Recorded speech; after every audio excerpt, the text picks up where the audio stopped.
നമസ്കാരം. എല്ലാവരും സുഖമായിട്ടൊക്കെ ഇരിക്കുന്നോ? ഞാനിന്ന് നിങ്ങളുമായിട്ട് ഷെയർ ചെയ്യുന്നത് ഒരു ഇഞ്ചിക്കറിയുടെ റെസിപ്പിയാണ് കേട്ടോ.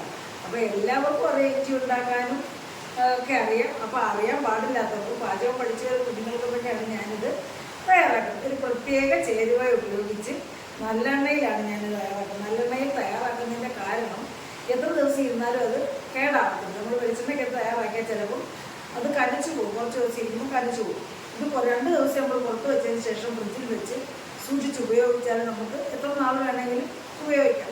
അപ്പം ഞാനിവിടെ 200 ഗ്രാം ഇഞ്ചി കൊണ്ടാണ് തയ്യാറാക്കുന്നത്. നമ്മൾ പെട്ടെന്ന് തീരും. പിന്നെ ഇതൊരു സൈഡ് ഡിഷായിട്ട് ഉപയോഗിക്കുന്നത് നമ്മൾ കുറച്ചെല്ലാം ഉപയോഗിക്കത്തുള്ളൂ. 1 സ്പൂൺ ഒക്കെ കണക്കാക്കിയെല്ലാം നമ്മൾ ഉപയോഗിക്കുള്ളൂ. അപ്പം നമുക്ക് ഒരു 2 ആഴ്ച ഉപയോഗിക്കാൻ കഴിയും. ഞാൻ നല്ലെണ്ണയ്ക്കകത്ത് തയ്യാറാക്കിയിരിക്കുന്ന ഈ രുചികരമായിട്ടുള്ള ഈ ഇഞ്ചിക്കറി എങ്ങനെ തയ്യാറാക്കിയിരുന്നുണ്ടെന്ന് കാണാം മക്കളെ. നമുക്ക് വീഡിയോയിലേക്ക് പോകാം. എന്താ അപ്പോൾ മക്കളെ, ഇഞ്ചിക്കറി തയ്യാറാക്കാനായിട്ട് ഞാനിവിടെ ഒരു 200 ഗ്രാം ഇഞ്ചിയാണ് എടുത്തിരിക്കുന്നത് കേട്ടോ. ഇതിന് ഞാൻ കഴുകി വൃത്തിയാക്കി ഇത് ചേരണ്ടി ഇത് കട്ട് ചെയ്തുകൊണ്ട് വരാം. അപ്പം മക്കളെ, നമ്മുടെ ഇഞ്ചി താണ്ട് ഇതേ രീതിയിലെല്ലാം കഴുകി ഞാൻ കൊണ്ടുവന്നിട്ടുണ്ട്. നമുക്കിനി ഇത് സ്ലൈസായിട്ട് വട്ടം അരിയണം. താണ്ട് ഈ കട്ടിംഗ് ബോർഡ് വെച്ചോ, ഇങ്ങനെ കട്ടിംഗ് ബോർഡ് വെച്ചോ, അല്ലെങ്കിൽ നമ്മുടെ കൈ വെച്ചോ അരിയാം. ഒരേ കനത്തിലായിരിക്കണം, അല്ലെങ്കിൽ ഒരേ രീതിയിൽ മൂത്ത് കിട്ടത്തുള്ളൂ. ഇത് നമുക്ക് എണ്ണയ്ക്കകത്ത് മൂപ്പിക്കാനുള്ളതാണല്ലോ.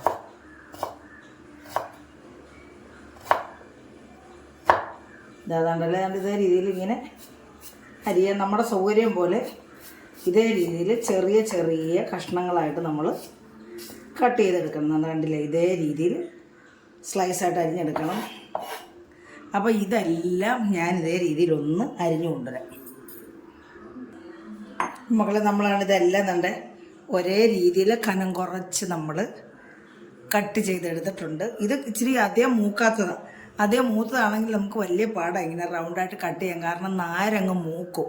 അപ്പോൾ അത് കട്ട് ചെയ്യാൻ പാടായിരിക്കുമ്പോൾ നമുക്ക് ഇനി പാത്രത്തിലേക്ക് ഇത് മാറ്റാം. അപ്പോൾ മക്കളെ, നമ്മുടെ സ്പെഷ്യൽ ഇഞ്ചിക്കറി തയ്യാറാക്കാനായിട്ട് താണ്ട് ഞാൻ നമ്മുടെ ഇഞ്ചിയെല്ലാം നല്ല ഇതേ രീതിയിൽ സ്ലൈസ് ചെയ്ത് അരിഞ്ഞ് എടുത്തിട്ടുണ്ട്. പിന്നെ ഇതിലേക്ക് ചേർക്കാൻ ഒരു 5 അതായത് ഒരു 50 ഗ്രാം കണക്കാക്കി ഞാൻ ചെറിയ ഉള്ളിയും എടുത്തിട്ടുണ്ട്. ചെറുതായിട്ട് സ്ലൈസ് ചെയ്ത് അരിഞ്ഞിട്ടുണ്ട്. പിന്നെ നമ്മൾ ഒരു ചെറിയ ഒരു നെല്ലിക്ക വലിപ്പത്തിൽ പിഴുപൊടി, അതായത് വാളംപൊടി എടുത്ത് വെള്ളത്തിലിട്ട് വെച്ചിട്ടുണ്ട്. പിന്നെ നമ്മൾ ദാണ്ട് ഒരു 2 പൂള് തേങ്ങ ചെറിയ ചെറിയ കഷ്ണങ്ങളായിട്ടുള്ള അരിഞ്ഞു വെച്ചിട്ടുണ്ട്, തേങ്ങാ കൊത്ത്. പിന്നെ ഒരു 5 നമ്മുടെ ബുള്ളറ്റ് മോളുള്ള പച്ചമുളകാണ്, അത് അരിഞ്ഞു വെച്ചിട്ടുണ്ട്.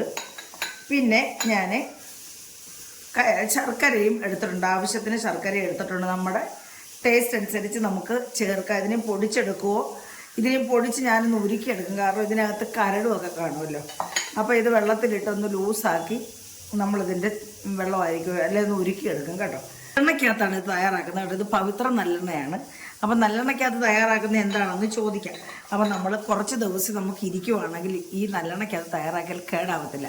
വെളിച്ചെണ്ണയ്ക്കകത്ത് തയ്യാറാക്കിയാൽ പെട്ടെന്ന് നമ്മുടെ അച്ചാറ് കേടായി പോകും, കനച്ചു പോകും.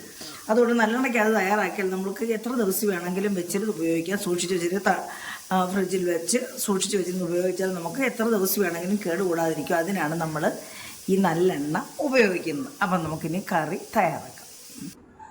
അപ്പം മക്കളെ, നമ്മുടെ ഇഞ്ചിക്കറി തയ്യാറാക്കാനായിട്ട് നമുക്ക് നമ്മുടെ ഇഞ്ചി ഒന്ന് വറുത്തെടുക്കണം. അതിനായിട്ട് ഞാനിവിടെ ചീനിച്ചട്ടി, അതായത് ഇൻഡാലിയത്തിൻ്റെ ചീനിച്ചട്ടി ഇവിടെ വെച്ചിട്ടുണ്ട്. ഇതിലേക്ക് ഞാൻ നല്ലെണ്ണ ചൂടായിട്ടുണ്ട് ചട്ടിയെ. ഇതിലേക്ക് നമുക്ക് നല്ലെണ്ണ ഒരു 100 ഗ്രാം കണക്കാക്കി ഒഴിച്ചു കൊടുക്കാം. ഒരു 100 ഗ്രാം നല്ലെണ്ണയാണ് ഞാൻ ഒഴിച്ചു കൊടുത്തിരിക്കുന്നത്. അപ്പോൾ നമ്മുടെ എണ്ണ ചൂടായിട്ടുണ്ട്. ഇതിലേക്ക് നമുക്ക് നമ്മുടെ ഈ ഇഞ്ചി അങ്ങ് ഇട്ട് കൊടുക്കാം. നമുക്കിതൊന്ന് വറുത്ത് മൂപ്പിച്ചെടുക്കാം. നല്ല പടപടാന്ന് പൊട്ടത്തക്ക രീതിയിൽ നന്നായിട്ട് ഇത് മൂത്ത് കിട്ടണം. അപ്പോൾ അതിന് ഇതിങ്ങനെ തിരിച്ചും പിരിച്ചും ഒന്ന് ഇട്ട് ഇളക്കി ഇതൊന്ന് മൂപ്പിച്ചെടുക്കാം. അപ്പോൾ അതവിടെ കിടന്ന് ഒന്ന് മൂക്കട്ടെ. ഈ സമയത്ത് നമുക്ക് നമ്മുടെ ഈ ശർക്കരയൊന്നും ഉരുക്കിയെടുക്കാം. ശർക്കരയ്ക്കകത്ത് കല്ലും പൊടിയൊക്കെ കാണുമല്ലോ. നല്ല ഫസ്റ്റ് ക്വാളിറ്റിയാണ് എങ്കിൽ പോലും. അപ്പോൾ അതിനാണ് നമ്മളിത് ഉരുക്കുന്നത് കേട്ടോ. ഇതാ നമ്മുടെ ഇഞ്ചി പകുതി മൂത്തട്ടേ ഉള്ളൂ. നമ്മൾ കുറേ സമയം എടുക്കും ഇത് മൂത്ത് വരാൻ. അപ്പോൾ അതവിടെ കിടന്ന് മൂക്കട്ടെ കേട്ടോ. അപ്പോൾ മക്കളെ, നമ്മുടെ ഇഞ്ചി നന്നായിട്ട് മൂത്ത് അത് കരിയരുത് കേട്ടോ. കരിഞ്ഞാൽ അത് കഴിക്കും. അപ്പോൾ ഇത് നമുക്ക് കിലുകിലാന്ന് ശബ്ദം കേൾക്കണം. ഒരു ഇച്ചിരൂടെ കുറച്ചുകൂടെ ഒന്ന് മൂക്കാനുണ്ട് കേട്ടോ. അപ്പോൾ നമ്മൾ കരിയാത്ത രീതിയിൽ നല്ല കിലുകില ശബ്ദം കേൾക്കുന്ന അതേ രീതിയിൽ വറുത്തെടുക്കണം. നമ്മൾ ഒടിച്ചാൽ ഇത് ഇങ്ങനെ പട ഒടിയണം. അതേ രീതിയിൽ നമുക്കിത് വറുത്തെടുക്കാം. നല്ല ഇതേ രീതിയിലായിട്ടുണ്ട്. നീ ജസ്റ്റ് ഒന്നുകൂടെ മൂക്കട്ടെ. അപ്പം നമ്മുടെ ഇഞ്ചി താണ്ട മൂത്തിട്ട് നമുക്കിതിന് കോരിയെടുക്കാം.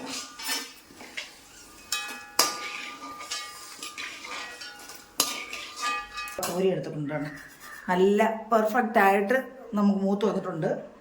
നമുക്കിനി ഇതിലേക്ക് നമ്മുടെ ചെറിയ ഉള്ളി ഇട്ട് കൊടുത്തൊന്ന് മൂപ്പിച്ചെടുക്കാം. ഞാൻ ഗ്യാസ് ഓഫ് ചെയ്തു കേട്ടോ. കാരണം അല്ലെങ്കിൽ നമ്മുടെ ഈ ചെറിയ ഉള്ളി കരിഞ്ഞു പോകും. നല്ല ചീനിച്ചട്ടി, ഇൻഡാലിയത്തിൻ്റെ ചീനിച്ചട്ടി ആയതുകൊണ്ട് അത് നന്നായിട്ട് ചൂടായി കിടക്കുകയാണ്. അപ്പോൾ നമ്മളതിലേക്ക് സ്റ്റൗ ഓഫ് ചെയ്തിട്ടാണ് ഇത് പിന്നെ മൂപ്പിക്കാനുള്ളത്. അപ്പോൾ ഇതൊന്ന് മൂത്ത് വരട്ടെ കേട്ടോ. അപ്പോൾ നമ്മുടെ ചെറിയ ഉള്ളിയും എല്ലാം നന്നായിട്ട് മൂത്ത് നല്ല ബ്രൗൺ കളറാവണം. മൂത്ത് മൊരിയണം.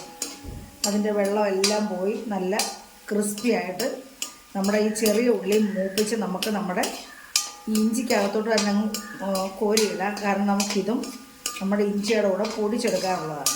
അപ്പോൾ ചെറിയ ഉള്ളി നന്നായിട്ട് മൂത്തിട്ട് നമുക്കിതിന് നമ്മുടെ ഈ നമ്മുടെ ഇഞ്ചിക്കകത്തോട്ട് തന്നെ ഇട്ട് കൊടുക്കാം.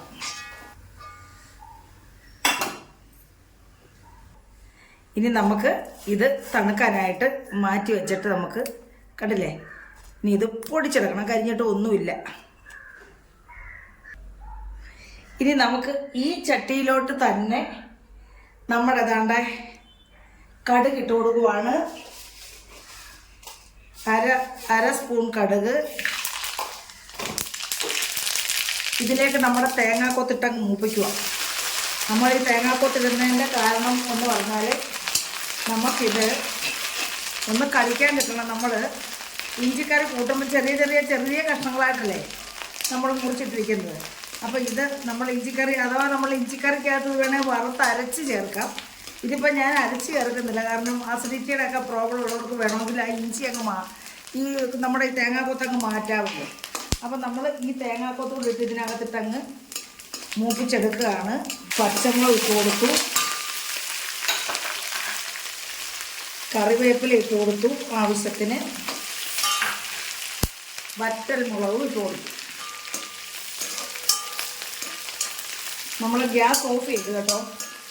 കാരണം നമ്മൾ ഇനി അധികം നേരം പിന്നെ ഇത് ഗ്യാസ് ഓൺ ചെയ്തിരുന്നാൽ നമ്മുടെ ഇതൊക്കെ കരിഞ്ഞു പോകും.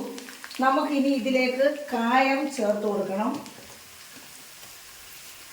കായം നമുക്കൊന്ന് മൂത്ത് വരണമല്ലോ. അപ്പം ഞാനൊരു 1/2 ടീസ്പൂൺ കായമാണ് ചേർത്ത് കൊടുക്കുന്നത്.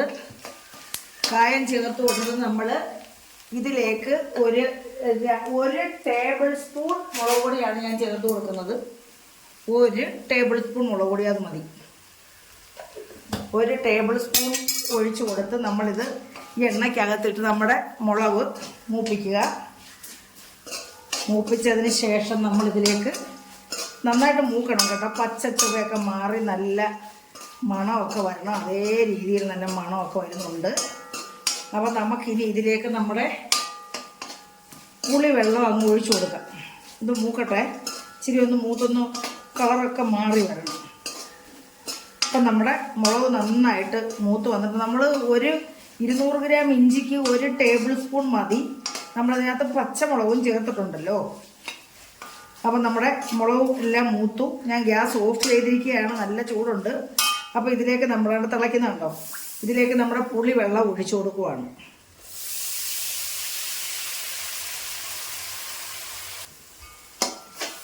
ആവശ്യത്തിന് പുളിവെള്ളം ഒഴിച്ചു കൊടുക്കുക.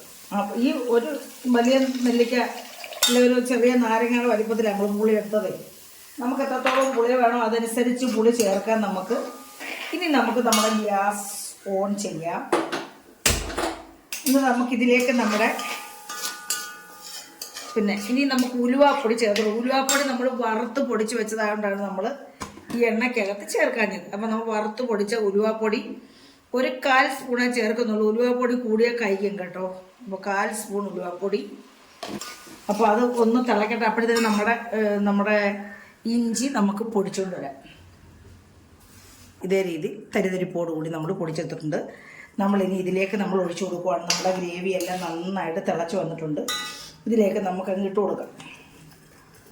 നമ്മൾ ഉപ്പ് ചേർത്തിട്ടില്ല.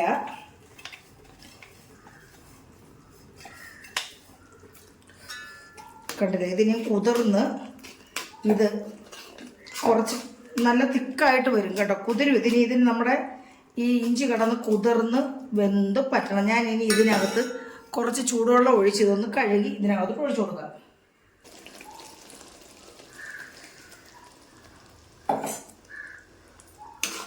അപ്പോൾ ഇനി നമ്മളിതിലേക്ക് ഉപ്പ് ചേർക്കണം. നമ്മുടെ ശർക്കര പാനി ചേർക്കണം. 1.5 ടീസ്പൂണാണ് ഉപ്പ് ചേർത്തിരിക്കുന്നത്. നമ്മളിതിലേക്ക് ഇനി നമ്മുടെ ശർക്കര പാനി 2 ടീസ്പൂണാണ് ഞാൻ ചേർത്ത് കൊടുക്കുന്നത്.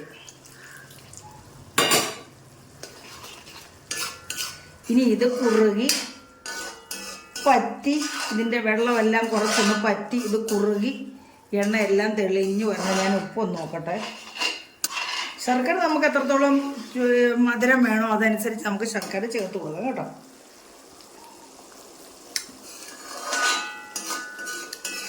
അടിപൊളി ടേസ്റ്റാണ്.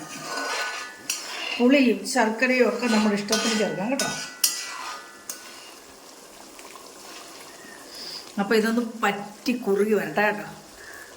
അപ്പം മക്കളെ, നമ്മുടെ രുചി ഊറും നമ്മുടെ ഇഞ്ചിക്കറി കണ്ടില്ലേ, ഇവിടെ റെഡി ആയിട്ടുണ്ട്. നമുക്കിനി ഇത് നല്ലതുപോലെ കുറുകി പറ്റി വരണം കേട്ടോ. അതിൻ്റെ എണ്ണയൊക്കെ തെളിഞ്ഞ് വരണം. അപ്പോൾ അതുകൊണ്ട് നമുക്ക് ഇതിവിടെ തണുക്കാനായിട്ട് വെക്കാം. എന്നിട്ട് നമുക്ക് നമ്മുടെ സെർവിങ് ഡിഷിലേക്ക് മാറ്റാം. അപ്പം മക്കളെ, നമ്മുടെ രുചികരമായിട്ടുള്ള ഇഞ്ചിക്കറി ഇവിടെ റെഡി ആയിട്ടുണ്ട്. ഉണ്ടല്ലേ? എല്ലാവർക്കും ഇഷ്ടപ്പെട്ടാണെന്ന് വിശ്വസിക്കുന്നു മക്കളെ. ഇനി ഇത് കുറുകി വരുമ്പം, ഇപ്പോൾ തണുത്ത് വരുമ്പോൾ ഒന്നുകൂടെ അങ്ങ് കുറുകും കേട്ടോ. അപ്പോൾ നമ്മുടെ ഇലയിൽ ഒഴിച്ചാലിത് ഓടിപ്പോകത്തില്ല. അതേ രീതിയിൽ അവിടെ കിടക്കത്തക്ക രീതിയിൽ ഇത് കുറുകും. അപ്പോൾ ഇത് ഇവിടെ ഇരുന്ന് തണുക്കട്ടെ. എന്നിട്ട് നമുക്ക് നമ്മുടെ സെർവിങ് പ്ലേറ്റിലേക്ക് മാറ്റാം. കണ്ടില്ലേ, നല്ല രുചികരമായിട്ടുള്ള നല്ല ഇഞ്ചിക്കറി ഇവിടെ റെഡി ആയിട്ടുണ്ട്. അപ്പോൾ എല്ലാവർക്കും മക്കളെ ഇഷ്ടപ്പെട്ടാണെന്ന് വിശ്വസിക്കുന്നു. ഇഷ്ടപ്പെട്ടിട്ടുണ്ടെങ്കിൽ എല്ലാവരും ഇതേ രീതിയിൽ ചെയ്തു നോക്കുക. നിങ്ങളുടെ അഭിപ്രായങ്ങൾ കമൻറ്റ് ബോക്സിൽ രേഖപ്പെടുത്തുക. പിന്നെ ലൈക്ക് ചെയ്യുക. പിന്നെ പഴയതുപോലെ എല്ലാവരും സപ്പോർട്ട് ചെയ്യുക. അപ്പോൾ മക്കളെ, അടുത്ത ഒരു നല്ല വീഡിയോ ആയിട്ട് വരുന്നവരെയും എല്ലാവർക്കും എൻ്റെ നന്ദി, നമസ്കാരം.